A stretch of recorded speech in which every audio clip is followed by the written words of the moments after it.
എല്ലാവർക്കും അഗ്രിഗുരുവിലേക്ക് ഒരിക്കൽ കൂടെ സ്വാഗതം. നമ്മൾ ഇന്ന് നോക്കാൻ പോകുന്ന ടോപ്പിക്ക് അഗ്രികൾച്ചർ എക്സ്റ്റൻഷൻ എഡ്യൂക്കേഷൻ എന്നുള്ള ടോപ്പിക്കാണ്. അഗ്രികൾച്ചർ എക്സ്റ്റൻഷൻ പഠിക്കുമ്പോൾ നമുക്ക് പ്രധാനമായിട്ടും നമ്മൾ കേൾക്കുന്ന രണ്ട് വാക്കുകളാണ് അഗ്രികൾച്ചറൽ എക്സ്റ്റൻഷനും എക്സ്റ്റൻഷൻ എഡ്യൂക്കേഷനും. അപ്പോൾ എന്താണ് ഇത് തമ്മിലുള്ള വ്യത്യാസം? അതോ ഇത് രണ്ടും ഒന്നാണോ? നമുക്ക് നോക്കാം. നിങ്ങൾക്ക് എല്ലാവർക്കും അറിയുന്നത് പോലെ എക്സ്റ്റൻഷൻ എന്ന് പറയുന്നത് ലാറ്റിൻ വാക്കായിട്ടുള്ള എക്സ് ആൻഡ് ടെൻസിയോ എന്ന് പറയുന്ന പദങ്ങളിൽ നിന്ന് ഡെവലപ്പ് ചെയ്ത് വന്നിട്ടുള്ളതാണ്. ഇതിൻ്റെ പ്രധാനപ്പെട്ട അർത്ഥം എന്ന് പറയുന്നത് ടു സ്ട്രെച്ച് ഔട്ട് എന്നാണ്. അതായത് ഡെവലപ്പ് ചെയ്യപ്പെടുന്ന നോളജ് അല്ലെങ്കിൽ ഏതൊരു കാര്യമായാലും സ്ട്രെച്ച് ഔട്ട് ചെയ്യുക, പുറത്തേക്ക് കൊടുക്കുക, മറ്റുള്ളവരിലേക്ക് എത്തിക്കുക എന്നാണ് ഇതിൻ്റെ ബേസിക് ആയിട്ടുള്ള അർത്ഥം. അപ്പോൾ അഗ്രികൾച്ചറൽ എക്സ്റ്റൻഷൻ എന്ന് പറഞ്ഞാൽ എന്തായിരിക്കും? അഗ്രികൾച്ചറുമായി ബന്ധപ്പെട്ട് ഡെവലപ്പ് ചെയ്തു വരുന്ന ടെക്നോളജീസ്, നോളജ്, ഇന്നോവേഷൻസ് എന്നീ കാര്യങ്ങൾ, അതുമായി ബന്ധപ്പെട്ടുള്ള സ്റ്റേക്ക് ഹോൾഡേഴ്സ്, അത് ഫാമേഴ്സ് ആവാം, സയൻറ്റിസ്റ്റുകളാവാം, അതല്ലെങ്കിൽ വിദ്യാർത്ഥികളാവാം, അവരിലേക്ക് എത്തിക്കുക എന്നുള്ളതാണ് അഗ്രികൾച്ചർ എക്സ്റ്റൻഷൻ എന്ന് പറയുന്ന സയൻസ് കൊണ്ട് ഉദ്ദേശിക്കുന്നത്. അതായത് അതൊരു സയൻസാണ്. അതായത് എങ്ങനെ ഈ നോളജ് എത്തിക്കാം എന്ന് പഠിക്കുന്ന ഒരു സയൻസ്. അതേസമയം എക്സ്റ്റൻഷൻ എഡ്യൂക്കേഷൻ എന്ന് പറയുന്നത് മനസ്സിലാക്കണമെങ്കിൽ നമുക്ക് ആദ്യം ടൈപ്സ് ഓഫ് എഡ്യൂക്കേഷൻ എന്താണെന്ന് നോക്കണം.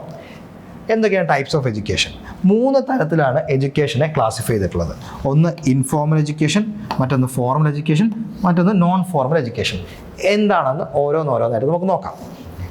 ഇൻഫോർമൽ എഡ്യൂക്കേഷൻ എന്ന് പറയുന്നത് ഒരു life long process of learning എന്നാണ് പറയപ്പെടുന്നത്. എന്താണത്? നമ്മളുടെ എക്സ്പീരിയൻസിൽ നിന്ന് പല കാര്യങ്ങളും ദിവസവും പഠിക്കുന്നുണ്ട്. അതായത് നമ്മുടെ ചെറുപ്പത്തിലാണെങ്കിൽ തീയിൽ കൈവച്ചാൽ പൊള്ളും എന്ന് നമ്മൾ പലപ്പോഴും എക്സ്പീരിയൻസിൽ നിന്നാണ് പഠിച്ചിട്ടുള്ളത്. ആരും പറഞ്ഞ് കേട്ടിട്ടുണ്ടാവില്ല. അതുപോലെ തന്നെയാണ് പല കാര്യങ്ങളും നമ്മളുടെ എക്സ്പീരിയൻസിൽ നിന്ന് പഠിച്ചെടുക്കുന്നു. അത് നമ്മുടെ ജീവിതകാലം മുഴുവൻ നമ്മൾ ഓരോ പുതിയ കാര്യങ്ങൾ പഠിക്കുന്നു. ഇതിനെയാണ് ഇൻഫോർമൽ എഡ്യൂക്കേഷൻ എന്ന് പറയുന്നത്. നമ്മുടെ എക്സ്പീരിയൻസിൽ നിന്ന് പഠിക്കുന്നത് കൊണ്ട് തന്നെ അത് life long process of learning എന്ന് അറിയപ്പെടുന്നു.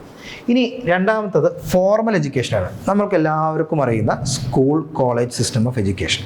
അതായത് വളരെ ഫോർമലായിട്ട്, വളരെ സ്ട്രക്ചേർഡ് ആയിട്ട് ഒരു കരിക്കുലമൊക്കെ വെച്ച് ഒരു ഇൻസ്റ്റിറ്റ്യൂഷണലൈസ്ഡ് ആയിട്ട് നമ്മൾ ഒരു എഡ്യൂക്കേഷൻ നേടും. അതിനെയാണ് ഫോർമൽ എഡ്യൂക്കേഷൻ എന്ന് പറയുന്നത്.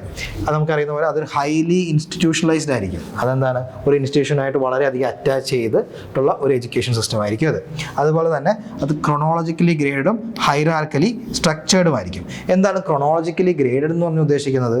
നമുക്ക് ഇന്ന് പഠിക്കുന്ന കാര്യത്തിൻ്റെ ഒരു അഡ്വാൻസ്ഡ് ആയിരിക്കും അടുത്തത് പഠിക്കുക. അങ്ങനെ വളരെ ഇതായിട്ട് ക്രൊണോളജിക്കലി ഗ്രേഡഡ് ആണ്. അതായത് ഇയർ വൈസ്, സെമിസ്റ്റർ വൈസ്, അല്ലെങ്കിൽ ഇങ്ങനെ പുതിയ പുതിയ കാര്യങ്ങൾ ഓരോ ഘട്ടത്തിൽ എന്നുള്ള രീതിയിൽ വളരെയധികം ക്രൊണോളജിക്കലി ഗ്രേഡഡ് ആയിട്ടുള്ള ഒരു സിസ്റ്റം ഓഫ് എഡ്യൂക്കേഷൻ ആയിരിക്കും. അതുപോലെ തന്നെ ഹൈറാർക്കിയലി സ്ട്രക്ചർഡ് ആയിരിക്കും. അതെന്താ? 1ാം ക്ലാസ്, 2ാം ക്ലാസ്, 3ാം ക്ലാസ്, 4ാം ക്ലാസ്, അങ്ങനെ ഹൈറാർക്കിയലി സ്ട്രക്ചേർഡ് ആയിട്ടുള്ള ഒരു സിസ്റ്റം ഓഫ് എഡ്യൂക്കേഷനും ആയിരിക്കും. ഇതാണ് ഫോർമൽ എഡ്യൂക്കേഷൻ എന്ന് പറയുന്നത്. അപ്പോൾ പിന്നെ നമ്മൾ മൂന്നാമത്തേലെ ഘടകം നോൺ ഫോർമൽ എഡ്യൂക്കേഷൻ. ഈ വാക്ക് കേൾക്കുമ്പോൾ തന്നെ നമുക്കറിയാം അത് ഫോർമലും അല്ല, എന്നാൽ ഇൻഫോർമലും അല്ല. അപ്പോൾ എന്താണ് non formal education? Non formal education എന്ന് വെച്ച് കഴിഞ്ഞാൽ നമുക്ക് മനസ്സിലാക്കേണ്ടത് ഇതൊരിക്കലും ഒരു ഇൻസ്റ്റിറ്റ്യൂഷണലൈസ്ഡ് ആയിട്ടുള്ള ഒരു സെറ്റപ്പിൽ നടക്കുന്ന എഡ്യൂക്കേഷൻ അല്ല. അതായത് ഒരു ഇൻസ്റ്റിറ്റ്യൂഷന് പുറത്ത് നടക്കുന്നതാണ്. പക്ഷെ അത് ഇൻഫോർമൽ പോലെ വളരെ ലാഘവത്തോടു കൂടി അല്ലെങ്കിൽ വളരെ സ്പോണ്ടേനിയസ് ആയിട്ട് നടക്കുന്ന ഒരു എഡ്യൂക്കേഷൻ സിസ്റ്റം അല്ല. അത് വളരെയധികം ഓർഗനൈസ്ഡ് ആയിട്ട്, വളരെയധികം സിസ്റ്റമാറ്റിക് ആയിട്ട്, എന്നാൽ ഒരു ഫോർമൽ സിസ്റ്റത്തിന് പുറത്തുള്ളവർക്ക് വേണ്ടി നടത്തുന്ന ഒരു എഡ്യൂക്കേഷൻ സിസ്റ്റത്തിനെയാണ് നമ്മൾ നോൺ ഫോർമൽ എഡ്യൂക്കേഷൻ സിസ്റ്റം എന്ന് പറയുന്നത്. എക്സ്റ്റൻഷൻ എഡ്യൂക്കേഷനെ സംബന്ധിച്ചിടത്തോളം എക്സ്റ്റൻഷൻ എഡ്യൂക്കേഷനും ഒരു നോൺ ഫോർമൽ എഡ്യൂക്കേഷൻ സിസ്റ്റമാണ്. അതെങ്ങനെ? ഞാൻ നേരത്തെ പറഞ്ഞു അഗ്രികൾച്ചറൽ എക്സ്റ്റൻഷൻ എന്ന് പറയുന്നത് ഒരു സയൻസാണ്. എക്സ്റ്റൻഷൻ എഡ്യൂക്കേഷൻ ഈ സയൻസിൻ്റെ ആപ്ലിക്കേഷനാണ് എന്ന് പറയാം. അത് ഒരു നോൺ ഫോർമൽ എഡ്യൂക്കേഷൻ സിസ്റ്റത്തിൽ കർഷകരിലേക്ക്, അതുപോലെ തന്നെ കൃഷിയുമായി ബന്ധപ്പെട്ടുള്ള മറ്റ് സ്റ്റേക്ക് ഹോൾഡേഴ്സിലേക്ക് ഈ പറയുന്ന ടെക്നോളജി അവരെ പഠിപ്പിക്കുന്ന ആ രീതിയെയാണ്, ആ ഒരു ആപ്ലിക്കേഷൻ ലെവലിനെയാണ് നമ്മൾ പറയുന്നത് എക്സ്റ്റൻഷൻ എഡ്യൂക്കേഷൻ എന്ന് പറയുന്നത്. ഇതിൻ്റെ പ്രധാനപ്പെട്ട ഉദ്ദേശം അപ്പോൾ എന്തായിരിക്കും? എക്സ്റ്റൻഷൻ എഡ്യൂക്കേഷൻ്റെ കർഷകർക്കോ അതുമായി ബന്ധപ്പെട്ട് കൃഷിയുമായി ബന്ധപ്പെട്ടുള്ള മറ്റുള്ളവർക്കോ അവരുടെ നോളജ് ഇമ്പ്രൂവ് ചെയ്യുക, അവരുടെ ലൈവ്ലിഹുഡ്, അതായത് അവരുടെ ജീവിതം മൊത്തത്തിൽ മെച്ചപ്പെടുത്തുക, അവരുടെ കൃഷിയിൽ നിന്ന് കൂടുതൽ പ്രോഫിറ്റ് കിട്ടുക, അങ്ങനെ തന്നെ അവരുടെ ഒരു സെൽഫ് എഫിക്കസി വർദ്ധിപ്പിക്കുക എന്നുള്ളതാണ് എക്സ്റ്റൻഷൻ എഡ്യൂക്കേഷൻ്റെ ഉദ്ദേശം എന്ന് പറയുന്നത്.